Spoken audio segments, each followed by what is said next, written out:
Napalabas ng silid si Kara na makarinig ng ingay. Nagmumulayon sa balkonahe. May dumating na bisita. Napabuntong hininga siya na makita si Pablo, isang sundalo na kaibigan ni Martin. Isa ang lalaki sa mga bantay sa checkpoint sa entrada ng Santa Cruz at manliligaw niya. Tamang-tama, narito si Kara. Kara, may bisita ka.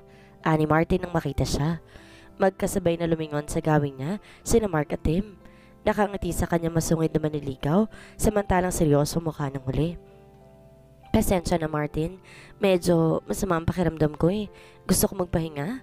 Matamlay na tanggi niya. Mabait at magandang lalaki si Paulo. Matagal na itong nanunuyo sa kanya. Ngunit kahit anong pilit ang gawin niya sa sarili, hindi niya matutunang mahalin ng binata. Kahit gustuhin man lang. Ikaw talagang sinadya ko rito. Come on, Kara. Pilit ni Martin.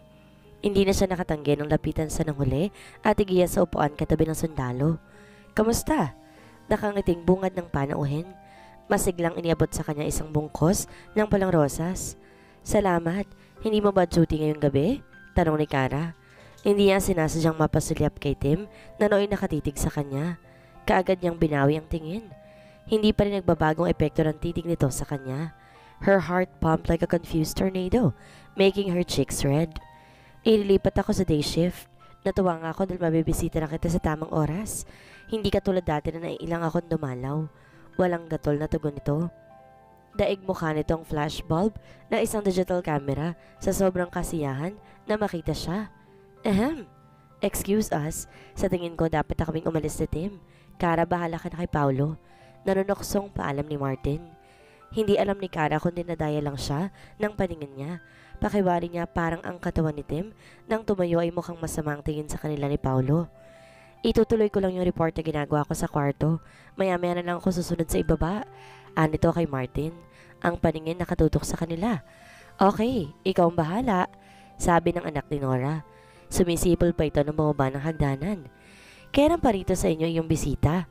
Ani Paulo, sa tonong may alinlangan. Nakatitig ang lalaki sa kanya na parang gustong mahuli ang reaksyon niya. Si Tim?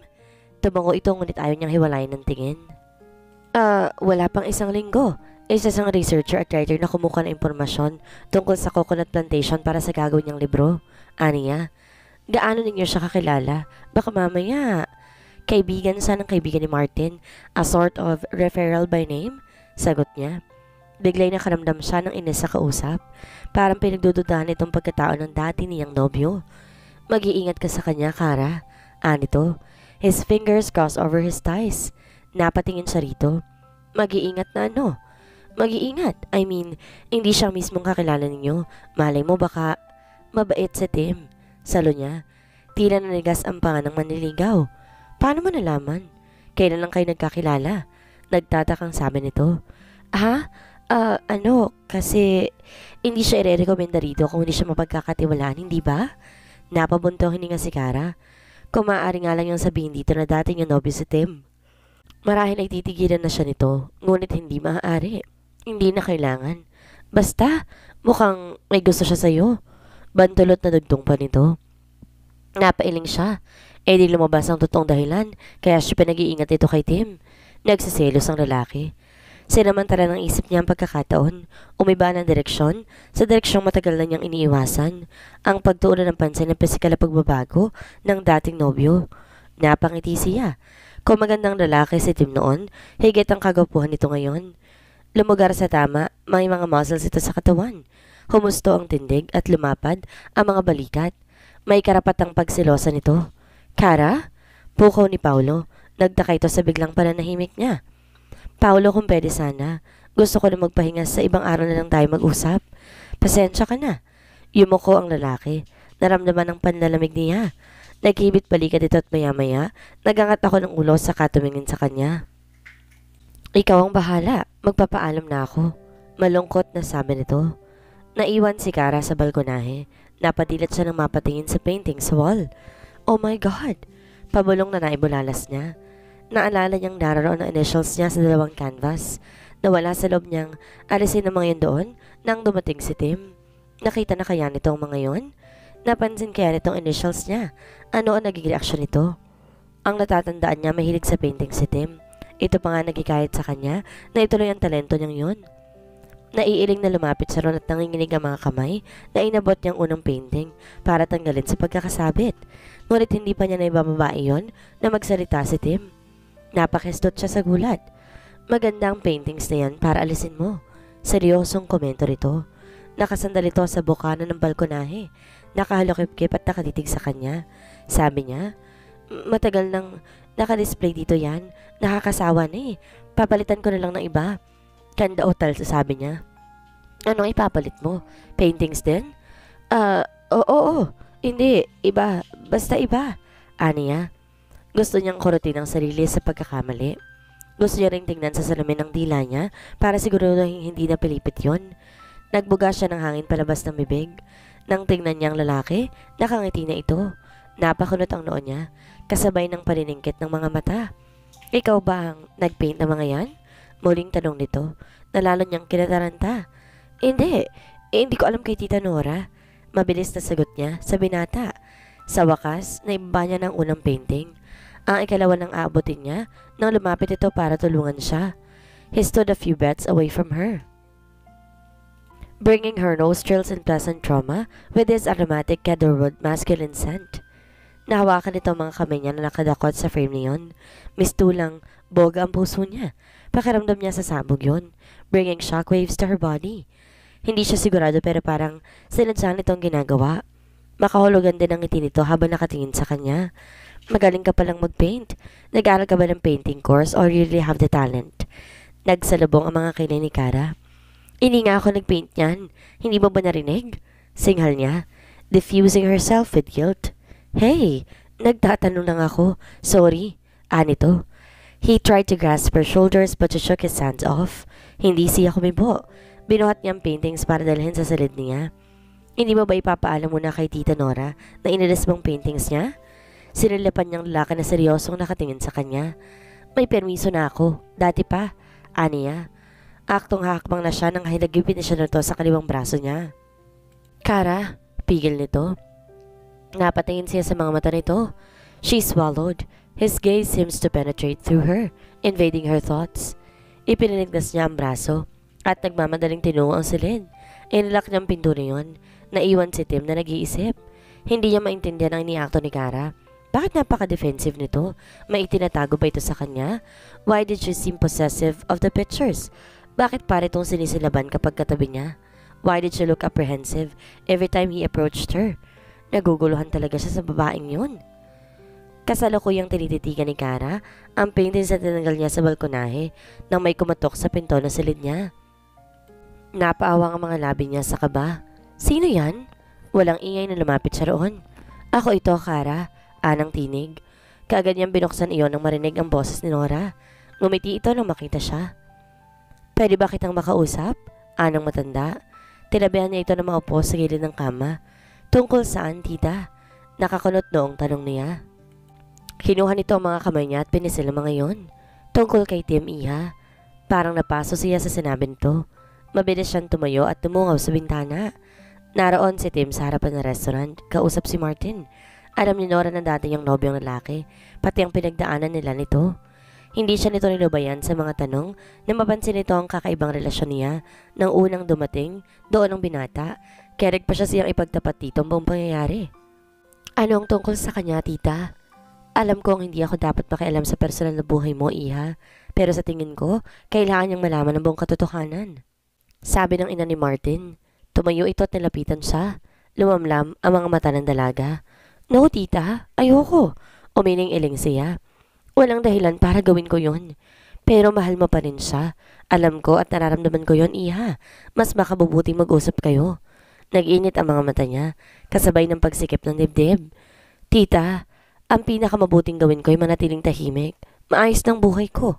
Nangangatalong boses na sabi niya. Pero hindi ang puso mo. Saan ganito? Tumulo ang duha niya. Tanggap ko na, tita, na kailanman hindi na babalik sa dati ang puso ko. Pero nasa niya mga pisking na basa ng luha. Umiling-iling ang ginang. Iya, kahit mabaliktad ng mundo, hindi mo mapipigilan ang pagtibok niyan. Anito? Hindi napigilan ni Karang mapahigpit sa harap nito. Awang-awa sa kanya si Nora. Niyakap siya nito. Sumagi sa kanyang isip ang pinakamatinding kinatatakutan na nagpabigat sa kalooban niya. Hindi niya maamin sa ginang ang takot na iyon na pumapaimbulong sa kaibuturan niya. Kung sakaling magkaroon siya ng lakas na loob na kausapin si Tim, ano ang gagawin niya kapag sinabi nitong wala na rin kabulan ng lahat dahil nakatali ng puso nito sa iba? Bumitiw siya rito at muling tumingin sa labas ng bintana. Nakangiti sa Tim ng mga sandaling iyon habang nakikinig kay Martin. Parang hinahaplos ang ngiti nitong puso niya. Hindi niya alam kung ano nangyari rito mula nang umalis siya sa diet. Ano ang naging buhay nito noon? Naging madali kaya rito ang lahat? Nakalimutan ba siya kaagad ng dating nobyo? Bakit hindi siya pinaglaban nito? Iha? Tita, I'm sorry. Hindi ko kayang gawin. Garalgal na deklara niya. Sinipat ng matanda si Tim sa ibaba. Napailing ito. Binanggit ito sa kanya insidenteng nagtanong ang binata tungkol sa paintings. Salamat tita, aniya. Maya-may napadilat siya. Alam ba ni Martin na si Tim ang dati kong lob? Umiling ang kaharap. Wala siyang ideya kahit ano. Iha, kung ano man ang malalim na dahilan mo, pipilitin ko intindihan dahil ayoko nahihirapan ka. Tumahimik ito sandali bago nagpa siyang tapusin ang pag-uusap nila. O paano? Babalik na ako sa restaurant. Maraming customers ngayon. Pwede mo ba akong puntahan doon mamaya? Tanging tango sinagot ang dalaga. Pagkaalis ni Nora, ilang minuto siyang nanatili sa tapat ng bintana, merely watching Tim. She suddenly felt a mixture of hot and cold water alternately pour throughout her body, making her seem feverish. After sobbing years of missing him, she wanted to wrap her arms around him, feel his warmth, tell him her feelings had not changed. But how in the world could she ever do that, with her face completely changed? Hindi nakaiwas si Ara na umagang iyon na magpasama si Tim sa grandeur. Her mind hesitated but her heart strongly made no refusal, screaming agreeably in silence. He looked gorgeous each day, frequently making her face red. He wore a simple jeans and a shirt but looked like an overpowering and good-looking prince from England. Madalas niya itong mahuling nakatingin sa kanya, subalit hindi niya pinapansin at nagkukunwaring hindi siya apektado. Bakit kailangan pang kasama ako doon? Tanong niya. To have a little celebration. Nakangiting sagot nito. Napakunot ang noon niya. Para saan? Gusto ko lang. They're helping me with my book. Natural lang na gawin ko yon. Anito. Pero bakit pati ako? O sisa niya? Bakit? Ayaw mo bang kasama ka? Napayuko siya. Hindi niya masabing nagtiis siya na maraming taon na hindi ito makita. At ngayon kasama niya na ito, may isipan pa ba niyang tumanggi? Ayoko nakikita kang laging malungkot. Sabi nito nang hindi siya sumagot. She straightened her back to stare at him, trying to deny his presumption. Ganun lang talaga ako, pero hindi naman ako malungkot. Aniya. Nakikita kitang umiiyak noon sa balkonahe. What was that for? Umiling siya. Nothing. Kailan niya? Halos hindi ka nakatulog ng buong gabi because you were crying, and you call it nothing? Hindi makapaniwalang turan nito. It's none of your business. Matigas na saad niya. Napansin ni Karang sumeryosong mukha nito. His face alarmed her. It was as though trying to unlock something in him. Sa kanyang kabiglaanan ng sunod ng mga salita nito ay nagparilasa sa kanya na tila ba may makapal na lubi na nakapulupot sa kanyang leeg ang humigpit hanggang sa malagutan siya ng hininga. You remind me of someone. Anito. Pilit hinuhuli ang kanyang mga mata. Lumunok siya ng sunod-sunod paggawa na tumikim. Pakiramdam niya isa siyang daga na nasakol ng pusa. Kaya gusto mo akong kasama dahil may kamukha ako. Yun ba ang ibig mong sabihin? Sinubukan niyang patatagin ang boses kahit parang salamin na nababasag iyon. Hindi ito kumibo but his eyes locked on hers. Nasurpresa si Kara nang hawakan itong bewang niya para lalayang tumawid sa hanging bridge. Muntik na siyang iwan ang kaluluwa niya sa kabiglaanan. Ramdam niyang sa ikalawang pagkakataon na sapol siya ng mapusok na pana ni Cupido. Nagmistulang lason iyon na nakalalasing na bumuon sa dibdib niya. She sighed helplessly. Kaya lang may pagkakaiba kayo. Dugtong ng lalaki. She at him, frowning. Katulad ng, masayahin si Ara, ikaw naman laging malungkot, takot ngumiti. Anito. Nagmistulang malulutong na pirasa ng papel ang puso niya na unti-unting nalulukot, pinupunit. Sino si Ara? Nauutal na tanong niya. Napangiti na mapakla si Tim. She was my girlfriend. Was. Himutok niya sa sarili. Ang salitang yun ang ginamit ito. Ang ibig lang sabihin talagang pinaglipasan na sila ng panahon at imposibleng ipinilig niya ang ulo. Hindi niya ituloy ang binubuyo ng isip. Ayaw niya mag-isip ng mga bagay na makakasakit sa kanya. She must be beautiful, aniya. Lihim na hinaplos niyang pisngi. Ang dati niya mukhang natatandaan ito, ngunit matagal nang naglaho iyon. At ang sakit na sanini na natili sa kaibuturan niya, sumisiksik sa kanyang laman. All of a sudden, she wanted to cry. Tim nodded, remembering how he loved Ara's face. He always wanted to gently stroke on her smoothness, kiss, and feel her. Kaya halos mabaliw siya nang talikuran sa nito. Nang una kitang makita, napagkamalan kitang ikaw, Ara. Nakataligod ka nun. Kausap mo yung chef. I felt excited. You have similar body proportions. You walk like her. Your gestures are much alike.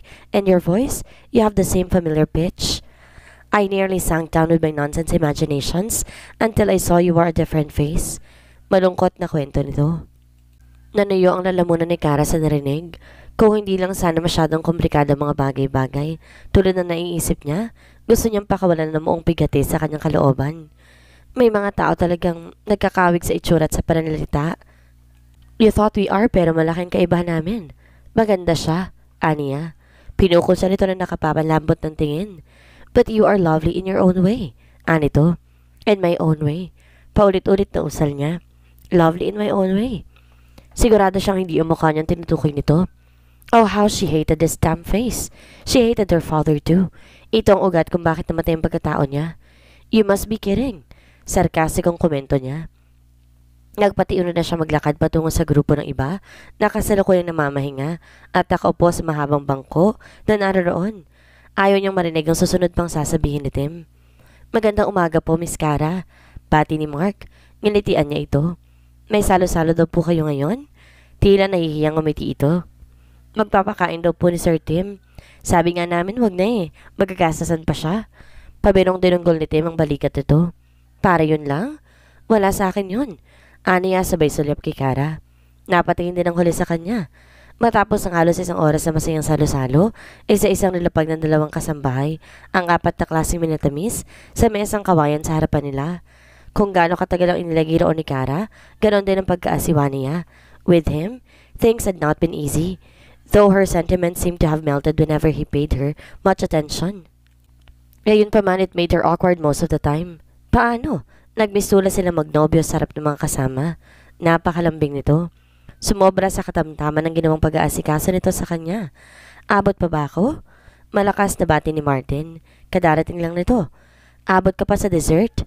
Tumatawang sabi ni Tim. O akala ko ba, may practice kayo ngayon ng banda mo? Bati ni Karab sa bagong dating.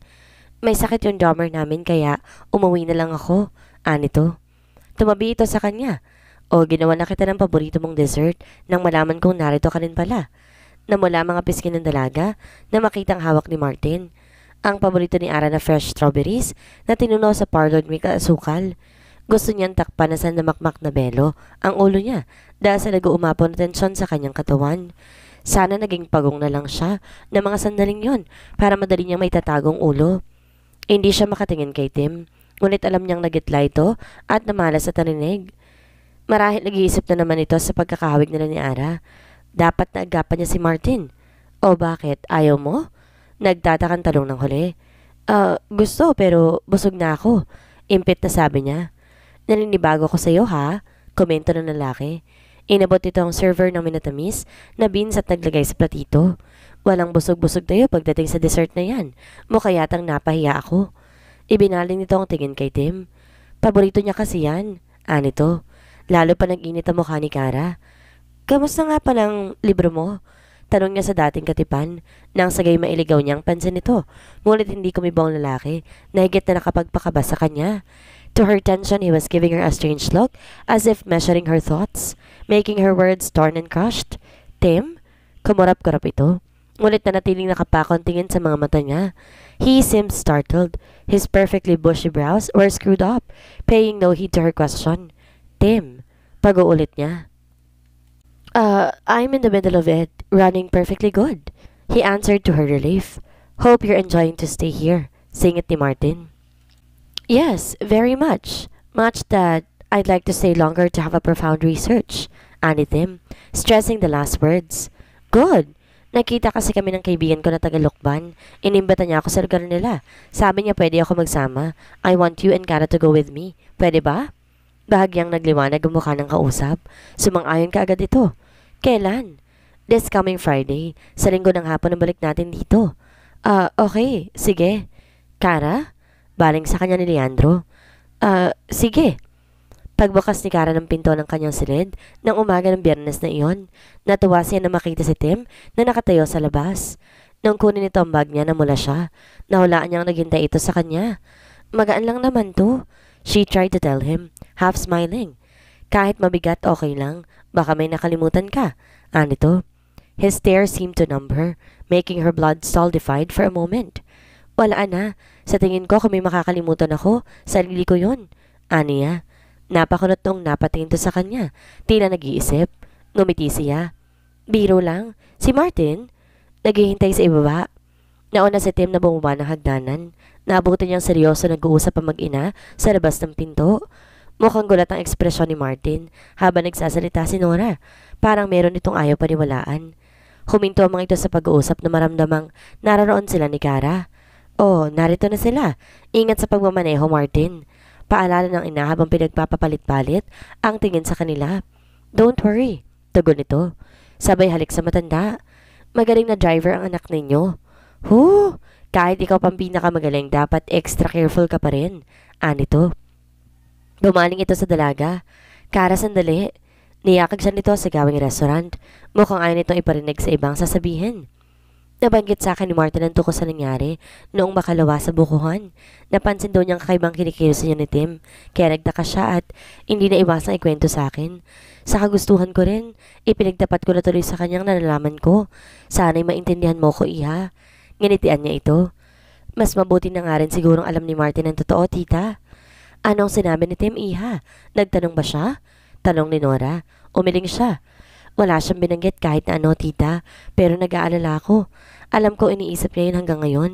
Pero, tinitigan siya nito. Huwag kang magagalit ha, iha. Sabi nga ni Martin, bakit di mo na lang daw ipagtapat kay Tim ang totoo? Sa tingin niya mas mabuti yun kaysa iba ng lahat sa limot. Posibleng maintindihan niya nangyari. Anito. Lumamlam ang mga mata ni Kara. Natatakot siya sa maging reaksyon ng lalaki kapag nalaman itong lihim niya. Tita, masaya na ako nagkita kaming muli. Kontento na ako nakasama ko siya kahit sandali lang. Nanginginig ang boses sa sabi niya. Pero nahihirapan ka. Bakit di mo tulungan na sarili mong mapagaan ang bigat sa dibdib mo? Concern na nito. Siguro naman maiintindihan niya ang pinagtapat mo at maaaring maunawaan mo rin siya kung bakit niya nagawang ipaglaban ang pagmamahalan niya noon. Sa tingin ko hindi pa huli ang lahat. Nangilid ang luha niya. Hindi ko matatanggap na kapag sinabi ko sa kanya nangyari noon, tapatin din niya ako na walang kabuluhan yon dahil may mahal na siyang iba. Masasaktan ako, tita. Ayoko. Garalgal ang tinig na sabi niya. Umiling-iling ang matanda pagkatapos ay nagpuntong hininga. O siya, sige. Ikaw ang bahala. Wala na ako magagawa kung yan talagang gusto mo. Kung saan ka kampante, doon ako. Parang turing na anak ang turing ko sa'yo at ayoko masasaktan ka. Masuyong saan to habang hinihimas-himas itong likod niya. Salamat, tita. Dali-daling pinunasan niya mga matang nabasa ng luha. Inihatid siya nito sa sasakyan. Ang puti na Honda Civic ni Martin ang dala nila. Sa likod na upo si Tim. Dito ka na sa tabi ko, Kara. Baka gawin niyo pa akong driver, ha? Tumatawang sa amin ni Martin. Mag-iingat kayo. Kumakaway na maling paalala ni Nora. Oy, kayong dalawang lalaki. Kayo nang bahala kay Kara, ha? Huwag niyo siyang pababayaan at malilintikan kayo sa akin. Nakangiting babala nito. Yes, boss. Baka may nakalimutan pa kayong sabihin. Biro ng anak sa ina. Wala na. Sige na, layas na. Natatawang tumalikod ng matanda. Maging sila ni Tim, naaaliw sa usapan ng mag-ina. Malayo ang lokban sa Bicol. Ilang oras din ang biyahe. Gayunpaman hindi na inip si Kara. Hindi rin siya nakatulog kahit idlip. Paray kasi ang biruan ng dalawang lalaking kasama niya. At siya, ang tanging tatawa-tawa. Huminto sila sa harapan ng isang bahay. Buong galaw yon pero malaki. Pahaba ang disenyo ng istruktura niyon na nakasentro sa malawang na bakuran at napapalibutan ng magkalong palmera at santan. Si Martin ang unang umabes ng sasakyan. Akala ko hindi na kayo darating. Nakangiting bungad ng babae. Marunong kong tumupad sa pangako. Anito. Siya si Roxanne. Baling nito sa kanila. Hi! Salubong ni Roxanne sa kanila. Si Tim, kaibigan ko. Nagbabakasyon siya si Kara. Pakilala ng lalaki sa kanya. Pasok kayo. Kanina ko pa ko hintay. Anong oras kayo umalis? Anito. Maaga. Ang parents mo? Ani Martin. Nasa Taiwan sila ngayon. Dumalaw sa kapatid ko. Kaya ako nga kayo in-invite dito para may makasama ako. Kahit overnight lang eh. Natatakot ako mag-isa. Tugon nito. Sus! Hindi mo kaagad sinabing wala sila. Sana hindi ako nagsama para masolo kita. Biro ng binata. Natawa silang apat. Likas na magpagbiro si Martin pero mabait at masiyahin. Ito ang taga-aliw ni Kara nung panahong kailangan niya ng kaibigan at karamay at hindi siya kailanman iniwan nito hanggang makarecover siya. Kaya nga sabi ko sa'yo magsama ka dahil baka kung anong gawin mo sa akin. Humagikik na sabi ng babae. Maganda si Roxanne. Kitang-kitang maraming mabili nito sa pisngi kahit sa bahagyang ngiti. Maputi ito at mas mataas kay Kara. Mahabang buhok nito na nakalugay hanggang bewang, halatang alaga sa parlor. At hindi lang ang mga pisngi nito ang mukhang natural, ang pamumula, kundi pati ang mga sakong nito. Lanta din magagandang lower limbs nito, sa suot na maikling shorts kaya pati kuyukot nito, sumisilip na. Lihim siyang natawa sa sarili. Kung naging lalaki siya, kanino pa niya ito nahubaran? Ngunit nang sulyapan niya si Tim, umaral ang dibdib niya na makita niyang nakatitig ito kay Roxanne. Sumunod kayo sa akin, ani Roxanne. Mula sa may sala, kumanan ito patungo sa malikling pasilyo. Binuksan ito ang pinto ng unang silid sa kaliwa. Dito na kayo, Tim, Martin. Diyan kami ni Kara. Anitong itinuro ang katapat na silid. Akala ko ikaw makakasama ko sa kwarto. Sana pa lang hindi na kami pumunta rito. Kunwari pa yung nagtatampong sabi ni Martin. Natawa ang huli. Bakit? Gusto mo ba talaga? Hindi naman kita pipilitin kung ayaw mo. Dugtong pa nito. Niyakap na babae si Martin. Napakunot ang noon ni Kara. Conservative kasi siya. Hindi siya sanay na may kasamang liberated kagaya nito na bukod sa lantaran kong manamit, tipang wala rin tong inhibitions pagdating sa premarital sex. Bumitiw si Roxanne sa leg nito at namewang. Sige na nga, kung yun ang gusto mo, payag na ako. Anito. Napakanga si Kara sa narinig. Paano sila? Tukoy ni Martin sa kanila. Kinabahan sa lang tingnan sila ng babae. Waring nag-iisip. No problem. Diyan sila sa kabila. Mabilis na sagot nito. Nalaglag ang panga niya. Ha? Nagkatinginan sila ni Tim na walang kang ngiti-ngiti na mga sandaling iyon. Ayoko. Mabilis na tanggi niya. Bakit? Wala namang masama ron. Mag-boyfriend kayo. Sangga ni Roxanne. Sunod-sunod ang iling niya. Hindi ko siya boyfriend. Kanda-utal na sagot niya. Tumingin ang babae kay Martin na parang humihingi ng confirmation. Umikot ang mga mata ng huli at umiling. Sorry, I thought. Ani Roxanne pagkaran ay nagbuntong hininga. Ganto na lang, mag-usap kayo ni Tim kung sino matutulog sa kama. May sofa doon. Pwedeng doon matulog ang isa kung ayaw ninyo magtabi. Nagkatingin ulit ang dating magnobyo. Na-trauma yata sa kakaibang estilong meron ng utak ng babae. Imbes na baguhin itong sleeping arrangement, talagang buo ang pasya nitong pagsamahin silang dalawa ni Tim sa isang silid para lang makasama nito si Martin. Gusto niyang yugugin ang katawan nito, itaktak ang ulo sa sahig, baka sakaling matauhan. Pero, hindi niya na ito yung sasabihin ng sumingit sa Tim. Okay, kami nang bahala mag-usap tungkol doon. Pero teka, sinabi ko ng, Martin, tulungan mo nga ako maghanda ng pananghalian? Yakag ng babae. Tumalimang lalaki. Naiwan sila ni Tim doon. Hiyang-hiya siya rito. Ang mabuti pa, umuwi na lang ako. Kung alam ko na ganito magiging setup, hindi na sana ako sumama sa inyo. Sa halip maktol niya ng sagayon, mapagtakpan ng kahihiyan. Tinalikuran niya ito ngunit nabitin ang paghinga niya nang pigilan sa nito sa braso. Please, Kara? Mahinang sabi nito. His eyes boring into hers, making her shoulders frail for one moment. Bakit ka pumayag sa sinasabi ng babaeng yun? Alam mo namang mali. Naniningkit na singhal niya. Wala ako nakikitang mali doon unless bibigyan mo ng ibang kahulugan. Nito? Para siyang sinakal sa sinabi nito. Ano? Parang ako pa lumabas na marami yung isip ngayon. Hindi sa ganun. Unang-una wala naman tayong intimate relationship para mag-sex at hindi rin ako casually deviate para pilitin ka. Pero magkasama pa rin tayo sa kwarto. Kara, magkasama tayo sa kwarto pero hindi sa kama. Salag nito. Napahiya siya ngunit ayaw niya mahalata nito yon. Kahit na, mag-asawa pa rin yun. Period. Napakamot sa batok ang lalaki. Napailing-iling. Pagkurap ay tinignan siya. That attitude makes you compatible with Ara. Yan ang ugaling parehong-pareho kayo. Ang pagiging super conservative. Kahit minsan nagiging OA na. Nanlaki ang mga mata niya. Anong sinabi mo? OA? Hoy, ikaw ha? Kung ang mga nakilala mong babae kagaya ng Roxanne na yan, pues, ibahin mo ko. Angil niya. Yun naman pala. So why worry? Kahit na, lalaki ka pa rin, no? Dumilim ang anyo nito na kinaalarma niya. Mukhang nasaktan nito sa mga sinabi niya. Hindi ako ang tipo ng lalaking iniisip mo. Marunong akong gumalang sa mga babae, lalo na ang mga nangingilag sa akin na hindi ko maintindihan kung bakit.